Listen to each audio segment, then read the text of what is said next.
来看看如何用 Mac 自带备忘录构建你的知识库。你好，欢迎来到我的频道。你还在用苹果电脑自带的备忘录吗？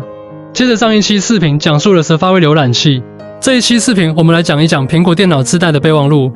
其实 Mac 的原生备忘录应用才是我们日常生活和工作中记录笔记、收集灵感的核心工具。那么究竟应该如何高效地使用它呢？今天这期视频我将从打开方式、编辑、列表和核对清单、表格、附件、多设备联动、快速备忘录到全局和局部设置等方面，给大家分享一些系统的使用技巧和管理方法。备忘录作为一款免费且功能强大的原生软件，是自己日常生活和工作中记录笔记、收集灵感的核心工具。视频内容涵盖备忘录的多种打开方式、编辑功能、列表和核对清单的使用、表格添加、附件管理、多设备联动、快速备忘录与普通备忘录的区别及管理，以及智能文件夹和标签的高级筛选功能。还特别提醒用户设置 iCloud 同步和账户管理，以保证数据安全。最后，别忘了在系统设置中打开 iCloud 同步，同时也要注意账户管理，以防止数据丢失。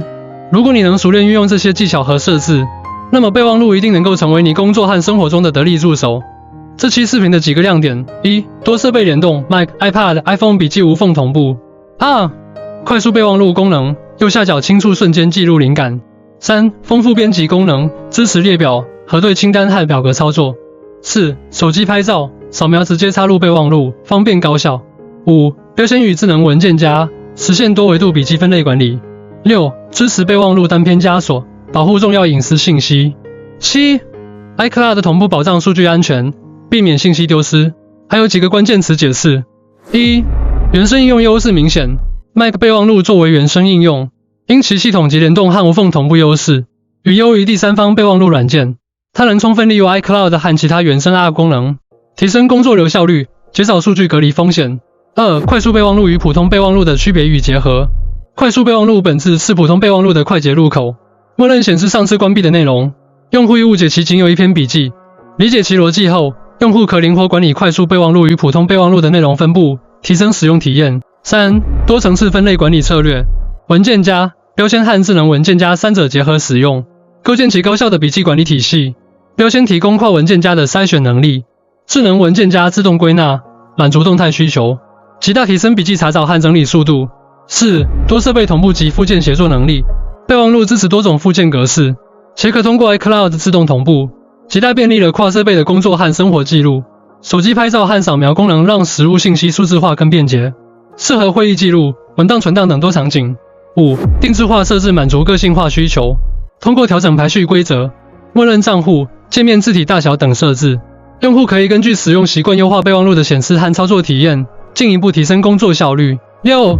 安全性与隐私保护，备忘录支持单篇笔记枷锁，密码或指纹解锁功能兼顾安全和便利。虽然不支持批量枷锁，但足以满足日常重要信息保护需求，有效防止隐私泄露。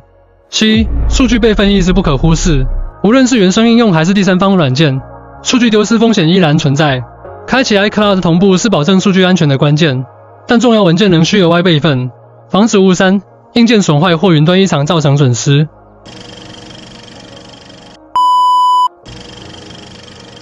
今天继续 Mac 系列教程，这一步到位的终极教程。今天我强烈想要教会你一款原生应用 Mac 备忘录，它就是我自己记录、写稿、收集灵感的最主力生产力工具。使用它我至少码过了20万字，是我使用频率最高的软件。备忘录属于看起来和用起来都感觉非常简单、基础的老师软件，所以特别容易被忽略对待。我身边就有不少朋友仅仅停留在打开、编辑、归纳、分类，然后关闭这样的使用程度，实际上错过了很多的使用技巧。后来又由于快速备忘录功能的加入，导致备忘录和快速备忘录使用逻辑混了，不少人也包括曾经的我自己都用得迷迷糊糊，也有人因此就选择了第三方的备忘录。但是大洋想说 Mac 原生备忘录一定是我个人极其推荐，为此我推掉了不止1-2个品牌，因为备忘录完全值得，它其实就是一款特别非常优秀的软件。今天我就把我积累的全部使用经验和花费大量时间梳理提炼的备忘录功能逻辑一次性全教给你，这绝对是全网最终极的备忘录一步到位教程，不再花费任何时间去碎片化学习了。好，我们正式开讲。先来讲讲我选择它侧重的几个原因。第一，便捷好用。 Mac 在非全屏的情况下，只要触碰到屏幕的右下角就可以弹出使用，几乎随时都可以快速调用它。灵感是转瞬即逝的，就像平时生活中偶遇顺的画面，与其繁琐的取拿相机再调试，远不如掏出手机瞬间记录来的重要。第二个原因是联动，在你拥有 Mac、iPad、iPhone 的情况下，备忘录在它们三者之间的联动极其方便，随时可以拿起任意一个设备查看和操作另一端上的备忘录，另一端还能作为物理外设补充，诸如扫描、拍照、手写版的功能。第三个原因是适配 ，Mac 原生备忘录作为亲儿子地位的天时地利，使得它和其他的原生应用程序之间配合丝滑，能助我更好的收集灵感，高效、便捷而且直观。最后一点原因是备忘录打开后界面清晰简洁，最重要的是没有任何付费解锁才允许使用关键功能的自吸操作，是完全免费的程序。以上是 UP 主自己选择它的主要原因，但是每个人对功能的侧重不同，很多待会讲解中的功能也许就会成为你选择它的重要理由之一。在进行接下来内容前，先讲一个数据安全问题，你们也可以说说你们发生过什么样的数据事故。不论是原生的应用还是第三方的应用，都主要是和数据打交道。基本上大洋把它们分为生产数据型应用、保存数据型应用等等其他所有类型的应用。不管什么软件都有概率出现数据丢失损坏，或是因为硬件损坏，或是因为误删操作，甚至还会出现云端储存的问题导致文件丢失。所以讲到文件数据安全，唯一的办法就是设备之外再多备份一遍。回到本期备忘录及其重要的文件，一定记得多备份一遍。具体使用备忘录前，你需要和我确认操作两个重要设置。打开电脑的设置选项，点击你的苹果 ID， 进入 iCloud 选项，确认备忘录的 iCloud 是开启的，这是备忘录的灵魂所在。iCloud 也是整个 Mac 非常重要的功能，很多原生应用都需要 iCloud 辅助，是我必须重点讲的内容。本来早就该讲，但是大洋考虑很久之后，把它放后了几期。原因只是单独讲 iCloud 你感受不到它作用的强大，所以就先把几款重点依赖 iCloud 的原生程序的教程前置了几期，然后我们实践过后再来讲 iCloud， 你就会深有体会了。然后第二个需要提前设置的叫做账户设置，这个本来是待会讲 Mac 账户管理中要讲的，但是说到了 iCloud 就把它提前讲了。刚才我们确认开启 iCloud 功能后，备忘录里对应的就是上面的这个账户，在它下面的所有备忘录就会自动通过 iCloud 同步在手机和平板上。现在打开备忘录的设置选项，然后找到启用我的 Mac 这个选项，它的作用是什么呢？观察，我勾选或者不勾选它，会在边栏中增加或减少一个我的 Mac 这个账户，这个账户中新建的备忘录就属于你 Mac 本地的备忘录，就不会被同步。主要区别就在这里 ，UP 主自己非常需要多设备协同使用，所以几乎没有纯粹的本地备忘录，所以这个选项 UP 主自己就勾掉了。如果你有这个需求，就可以保留住它。接下来就是这期视频的核心内容，教会你深入使用备忘录的方法和技巧。我会从小到大，从具体编辑一篇备忘录的所有内容技巧，然后到大量备忘录的管理技巧，最后到整个备忘录背后的自定义全局设置，完整系统的让你玩转备忘录。一个程序最常见的开启方式就是找到程序后点击打开，这是第一种开启方式，常规开启。2021年苹果发布蒙特雷系统时，新增了快速备忘录的功能，非全民情况下，把光标移动到右下角会自动触发快速备忘录打开，并置于当前所有窗口的最前端，体现极致的便捷。这是第二种快速备忘录开启。第三种方式，如果你使用 Safari 浏览器或者其他的原生应用，由于和备忘录一样都是原生自带的程序，所以打开备忘录的方式也可以是在需要笔记的具体内容或者网页上右键或者点击分享按钮，选择添加到快速备忘录，系统会自动打开备忘录添加笔记。如果是整个网页，就直接形成一个该网页的卡片。如果是具体框选的一部分内容，就会形成一个上面是具体内容，下面是包含它网页的详细卡片，用来记录重点内容。这个巨直观，非常有实用价值。以上就是最常用的几种备忘录开启方式，不管你用以上哪种方法打开来备忘录，我们来看看具体的一篇备忘录可以做哪些动作。老规矩，先观察一下界面，左上角是备忘录的菜单栏，这里是备忘录的工具栏，旁边是备忘录的编栏。直接先来和我把备忘录的工具栏一步到位先设置好。备忘录的工具栏的设置和 Mac 的其他原生程序一样，右键工具栏，除去默认的图标，把其他能用到的都放上来。建议朋友们直接和我设置成一样的就好，待会讲的内容都会用得到，后续自己感觉不太用得着的功能，可以课程结束后自觉把它清理掉。编辑文字内容是备忘录最基础的能力，在 Mac 备忘录里会默认内容第一句话作为这篇备忘录的标题，所以第一行字体就是又黑又大的标题字号。接下来第二行就会自动变为正文内容，之后你可以点击工具栏文本样式，设置文字的级别和列表符号。对于已经写好的文字，可以使用 Command 加 T 切换字体，再使用 Command 加 B 加粗字体，然后使用 Command 加 U 给文字加下划线，还有我最爱的 Command 加 Shift 加 C 给字体换一个颜色。之后还可以使用 Option 加 Command 加 C 拷贝一部分文字的样式，再使用 Option 加 Command 加 V 粘贴样式到另一段文字。这些都是很常用的快捷键，如果记不住，可以来到菜单栏找到格式选项，来到最下面的字体选项都会显示出来。斜体的选项我一般很少使用，因为大部分的情况下它只对英文和数字有效，对汉字无效，所以显得时灵时不灵，所以我干脆不怎么用它。格式里字体选项下面的文本对齐的多个选项也是很有用的，还有缩进的选项，除了我刚刚拎出来单独演示的特别常用的快捷键，其他的这些功能快捷键，如果你懒得记，你就通通记住，在备忘录菜单栏里有个叫格式选项的家伙，在它家靠下的这部分什么都有了。这里补充说一下，如果你的 Mac 有 Taskbar，其实实 Taskbar 有的时候也不是那么鸡肋的，你会发现以上的很多功能在 Taskbar 里都有更直观的体现。接下来又是一个原生应用之间的联动功能，很多人应该到现在都没有注意到，在你输入的内容中，如果出现日期、时间、位置或者电话号码时，你使用右键就能够将该信息轻松的添加到其他的 App， 例如把日期加入日历或者提醒事项，把地址在地图中打开，还能直接右键联系方式唤醒手机，拨打上面的电话。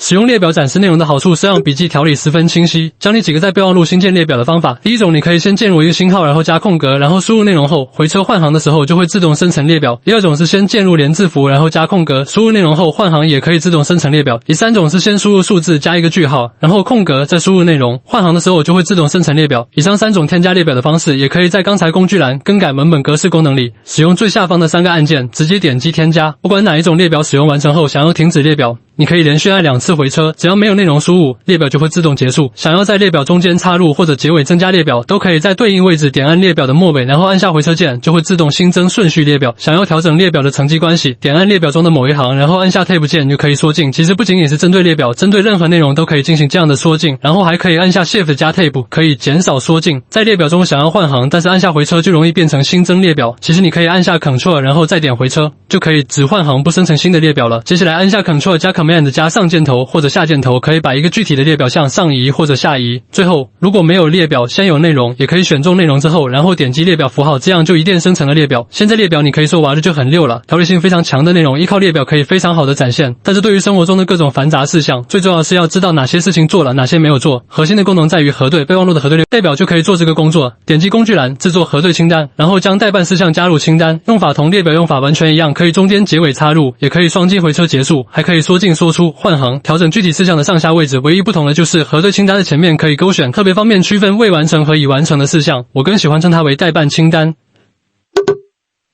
在备忘录中，可以在需要添加表格的位置，点击我们设置好的工具栏中的表格图标，就添加上了表格。添加表格的方法还可以是右键添加表格，或者快捷键添加，还可以在菜单栏格式里面进行添加。相比较而言，提前设置在工具栏最方便直观，你就记住它就可以了。待会后面的每个内容，我也只教你我筛选出最直观容易的方法。备忘录里面添加表格默认是2行2列的空白表格，想要增加表格的大小，就需要在表格的下方或者右侧增加表格数量。专业一点的说法叫做增加行和列。之所以我喜欢说上下或者左右，主要原因是 UP 主自己经常分不清楚行跟列的概念。我刚刚特地花了2分钟区分了一下，行拼音首字母是呵和横一样，所以行就是横着的这排，列拼音首字母是 L， 形态比较竖长，所以就是竖着的这一排，然后对应的回到表格里，这样横着的就是行，这样竖着的就是列。分清了行和列，我们再来调整表格。以行为例，你可以点按表格，然后点按左侧的控制笔，以选择该行。如果一直摁住手柄不松开，再上下拖动它，就可以调整它的上下位置。之后可以点击控制柄下面的小三角，添加行或者删除行。调整列的操作也是一样的。现在你已经可以自如的调整行和列了。如果当前已经有一部分文字内容了，你可以将它们选中，然后点击表格就能自动转化为表格。刚才我们讲的可以通过浏览器右键添加网页的内容到备忘录，还可以手动输入文字、列表这些基本操作。现在我们还可以将图片甚至视频、音频文件以及其他项目附加到备忘录中，它们可以是来自桌面、访达等等各种地方的文件，可以快捷键复制粘贴，也可以直接拖入。我最常用的是在预览时点击共享按钮添加到备忘录中，而且可以在备忘录中进行预览，非常便捷。如果你的共享中找不到备忘录，可以点击最下面的编辑扩展选项，勾选备忘录，今后就可以使用备忘录选项了。大家注意一下，这个扩展编辑能让很多软件的扩展可能性大幅增加，可以多打开几个程序，多尝试。接下来你甚至还可以从其他 App 中，比如地图应用中，用共享按钮将位置的项目也附加到备忘录中。在课程或者会议中使用 Mac 备忘录打字录入是最常见的记录场景。当某一内容数据特别多来不及记录的时候，或者文字内容是无法描述的时候，可以点击工具栏照片浏览器，就是它，然后选择用手机的拍照功能，手机会自动被唤醒，变成备忘录的相机，拍摄并自动输入到当前备忘录文稿中。这个使用率特别高，经常外出需要开会的人是非常需要这个功能的。再来到一个场景，用备忘录记录书籍、画稿或者生活中各种单据的时候，想要自己留底记录，就可以开启照片浏览器中的扫描功能。同样，手机相机就会被自动触发，然后对准物品，不需要按下快门，镜头保持稳定几秒后就会自动扫描录入。UP 主自己经常用来录入绘本、画册、文稿、书籍、各种卡证之类，效果要比相机更加清晰。对于拍照和扫描的选择，我个人的使用习惯是，如果距离比较远，那么用相机拍照会比较方便；如果距离比较近的文件、文稿，扫描会更加清晰。再来点击一下照片浏览器，最后还有个添加速绘的功能，在 Mac 上将指针放到你要插入速绘或者标记的位置，然后点击照片浏览器，就可以利用手机或者 iPad 的苹果笔进行绘制并插入到备忘录中。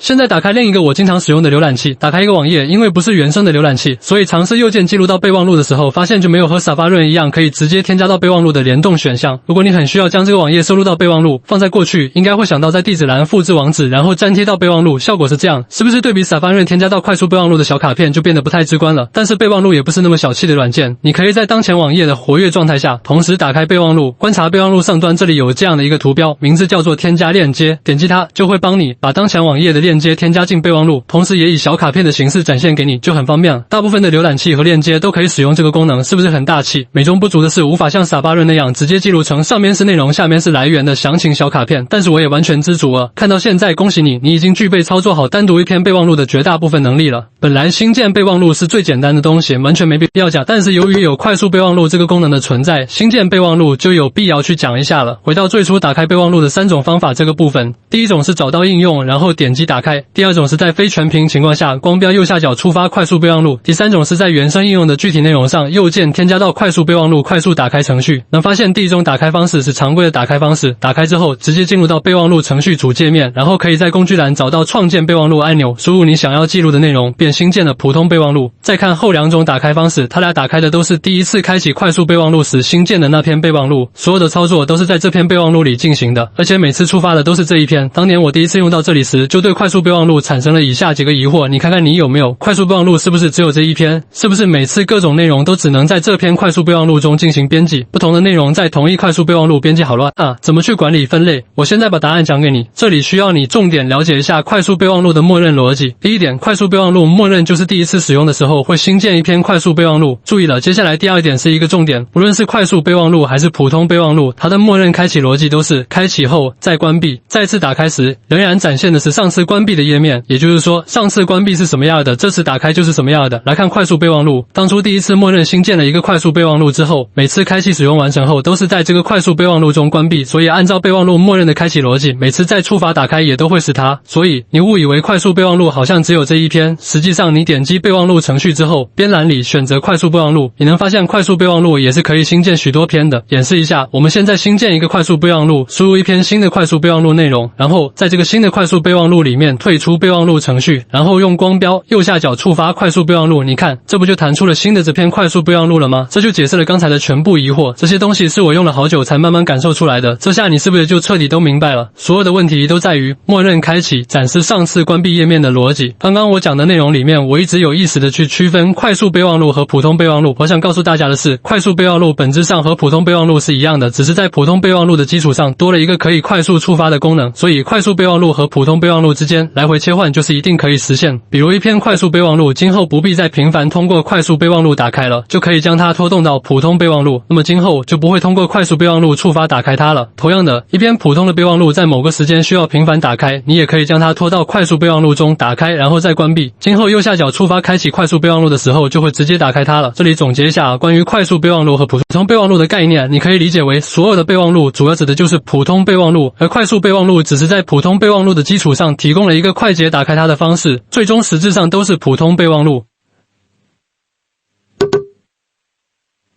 备忘录用久了就会自然新增了很多新建备忘录，接下来就必须学会管理大量的备忘录。备忘录的陈列一般按照最首先上面是快速备忘录，紧接着是你的 iCloud 的账户，如果你没有关闭备忘录设置中的这个选项，那这里下面还会有一个名称叫我的 Mac 账户，因为一开始我就在设置里面关闭了我的 Mac 这个账户，所以目前我这里只有我的 iCloud 这一个账户，然后在 iCloud 账户中会按文件夹整理，部分文件夹是自动创建的，你无法重新命名、删除、移动或者共享，还有些是你自己创建的。好，我们来单独仔细详解一下他们的管理方法。快速备忘录这一部分不需要怎么去管理，一般这里的备忘录都是时效性比较强的，一段时间使用结束之后就不需要频繁打开，用户会把它们转移到普通备忘录，所以不需要保存过多，所以这部分极为单纯，就是朴素的以缩略图形式展现在这里。iCloud 的所有备忘录这个选项是自动创建的，它汇总了所有这部分的备忘录在这里，只要你 iCloud 设置里备忘录有被勾选，这个文件夹就会存在在这里，它始终显示为账户中的第一项。一般备忘录的 iCloud 功能是默认被开启的，下一个备忘录文件夹，该文件夹始终显示为编栏中的第二项，如果你没有有创建任何文件夹，那么所有的备忘录都会包含在它里面。如果你创造了文件夹，并且收录了一些备忘录，那么剩下没有被归类收录的备忘录，则都会在这个备忘录文件夹中汇总。最近删除文件夹包含你过去30天中删除的备忘录，此文件夹始终显示为可用账户的最后一项。接下来你可以通过点击备忘录左下角的新建文件夹，然后给它命名，就有了管理备忘录的各种文件夹。针对新建的所有文件夹，可以通过拖动进行排序。备忘录应用程序中可以对所有备忘录的排序方式进行全局设置。打开备忘录设置，点按备忘录的排序方式，弹出菜单，然后选取一个排列条件，这样备忘录中所有的文件夹都会按照这样的方式进行排列。针对边栏中单独的文件夹，你也可以设定它独有的排序方式，在要设置的文件夹上右键选取排序方式，然后选取一个条件，这个排序条件就会应用于此文件夹中的所有备忘录。在需要重点强调的备忘录上，右键选择置顶备忘录，则该备忘录会在此文件夹和 iCloud 的所有文件夹中始终显示在备忘录列表的顶部。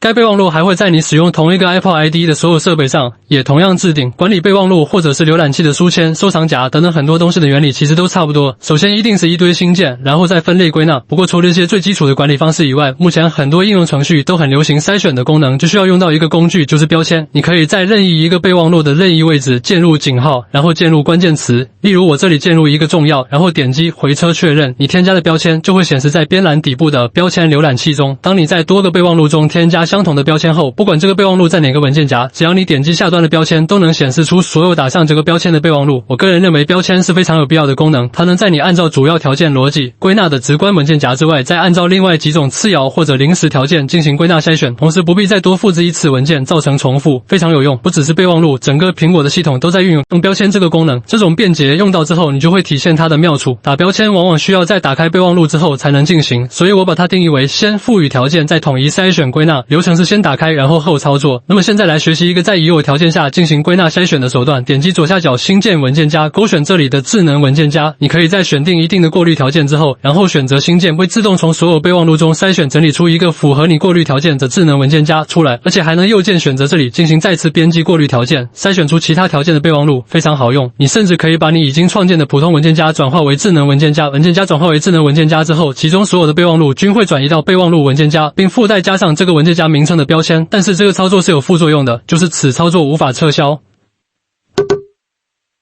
打开备忘录程序之后，你可以点击工具栏显示文件夹这个图标，可以显示或者隐藏文件夹。使用备忘录时，我见过很多人繁琐的在多个备忘录之间点进点出切换，不会多开窗口，操作过于原始。你可以直接在备忘录上右键新建窗口打开即可。备忘录的文字整体观感如果过于小看的累，对于单独的一篇备忘录，你可以使用 Command 加 Shift 加句号，然后放大观看，或者使用 Command 加 Shift 加逗号缩小显示。最后可以使用 Command 加 Shift 加0恢复默认。区别下，有很多人会使用 Command 加号和 Command 加减号，这两个实质上是增加了字体或者减小了字体的字号大小，所以如果要调整观感，使用刚才的 Command 加 Shift 加逗号或者句号才是正确的方式。备忘录太多了，一例一个调整大小太麻烦，可以进行全局设置，更改每个备忘录中的文本大小。打开备忘录的设置界面，然后拖移默认文本大小的滑块就可以实现。接下来你可以查看所有备忘录中使用过的附件，点击工具栏中之前设置好的附件图标，就可以查看曾经使用过的所有类型的附件。你使用备忘录会不会像我一样，曾经创建的备忘录再次编辑之后，想找到曾经创建的日期就不知道怎么弄了。在给大家做教程时，我也才注意到，实际上每一篇备忘录里面的标题上端就会有一个时间属性的展示，用光标点击它就可以查看备忘录创建或者最后编辑的日期。刚才讲的创建智能文件夹是智能筛选手段中最全面强大的功能。接下来搜索功能也是重要手段，点按右上角经常被忽略的这个放大镜，可以显示搜索栏，然后选取其中的一个条件，可以进行范围搜索。在搜索栏中输入要搜索的具体内容，然后按下回车键就可以完成精确搜索。在一篇具体的备忘录中使用 Command 加 F 可以实现小范围精准搜索和内容替换。初次锁定，打开需要锁定的备忘录，点击工具栏锁定功能，就可以用电脑的开机密码锁定这篇备忘录，这样你就锁定了备忘录。但是这里有个小小的遗憾是，你只能一个一个的锁定，不能一次性将一个文件夹整体锁定。但是这个功能还是挺有用的，身份证、银行卡、各种密码等等你不想别人看到的东西都可以放进去，然后锁定。系统默认是使用电脑开机密码，如果想另外设定密码的话，那么打开备忘录设置，将下面的这里选择成使用自定密码就可以了。最后你可以点击按锁定的按钮，然后选择关闭所有锁定的备忘录，就锁定了所有的内容。今后当你解锁一个备忘录时，该账户所有锁定的备忘录都会一次性被解锁。只要你在备忘录中工作，就可以无需再次输入密码来轻松查看它们。如果忘了锁定备忘录，那么在闲置一段时间或者退出备忘录时，它会自动关闭。最后有几种情况下不能锁定备忘录，我列出来它们，你自己了解一下。使用备忘录时，你可以将文本文件导入到备忘录，以作为单个备忘录。你可以导入以下格式的文件，当你需要导出的时候，导出 PDF 文件也是小意思。如果你使用的是麦克文图拉系统13或者更高的版本，你可以导入印象笔记中的内容。刚才我们学会了如何完整撰写一篇备忘录，然后学习了如何管理备忘录。最后我们来看看备忘录的设置，在菜单栏点击打开备忘录的设置功能，这里能系统的看到一系列的设置选项，既有刚才穿插着已经用过的，也存在一些重要的但是没有用到过的，所以现在将所有的设置选项拿出来系统讲解一下，边回顾边补充完善，彻底制定你的备忘录，也同时分享一下我每个具体设置背后的考虑和经验。来看第一个备忘录排序方式，放在这里的这个选项固然是进行全局设置的，点击它弹出3个选项，最后一个标题几乎用不到，前2个我选择的是编辑日期。所以即使不是新建，仅仅是修改一下备忘录之后，被修改的内容也会自动前置，方便你下次使用。如果你经常在一篇备忘录中记录长期项目，这种编辑日期偏向的排序方式就比较适合于你。当你在某段时间需要集中编辑这个备忘录的时候，就不用每次打开都要到创建日期里去寻找这一篇，会比较快捷。如果你记录内容的习惯是速记速决，从记录到完成周期很短，对你最重要的是时间线属性，那么创建日期偏向的排序方式就比较适合你了。当然，以上哪种方式都不是绝对的。当你选择一种作为主要的排序方式之后，也可以在编栏中针对某个文件夹进行小范围的排序设置，设置成另一种排序方式。最后，不论是全局或者单独的文件夹选择了哪种方式排序，你如果说特别需要一篇备忘录进行超频繁的使用时，你都可以把这篇备忘录直接变成快速备忘录。